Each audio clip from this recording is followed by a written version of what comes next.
Alors que Donald Trump participait pour la première fois au gala très symbolique de la presse américaine, la soirée a viré au chaos.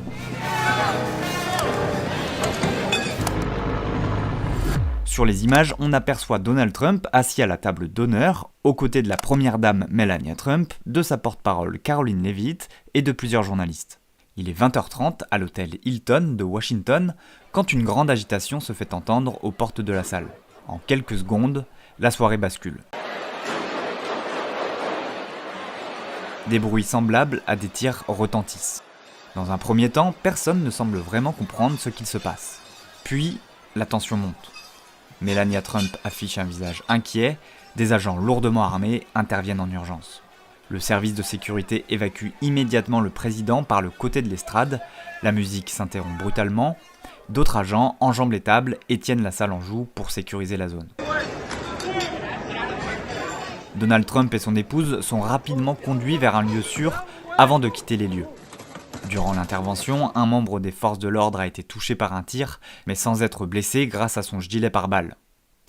Quelques minutes plus tard, ce sera la présidente de l'association des correspondants de la Maison-Blanche qui annoncera que le président a quitté les lieux et que l'événement est annulé. 2 heures après l'incident, toujours en smoking, Donald Trump s'exprime devant la presse. It's always shocking when something like this happens. Happened to me a little bit, and that never changes.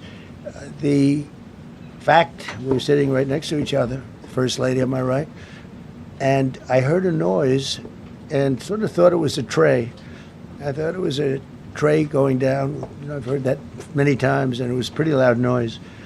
And it was from quite far away. He hadn't breached the area at all. They really got him.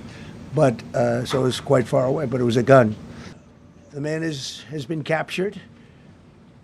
They're going to his apartment. I guess he lives in California. And he's a sick person, a very sick person.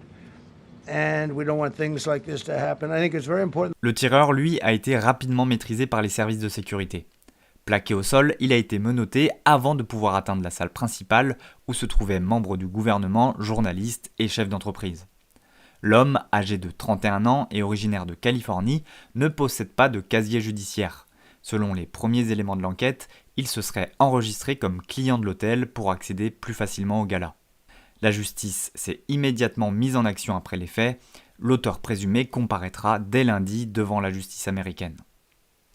L'histoire semble se répéter puisque c'est déjà devant cet hôtel que le président républicain Ronald Reagan avait été blessé par balle en 1981 lors d'une tentative d'assassinat.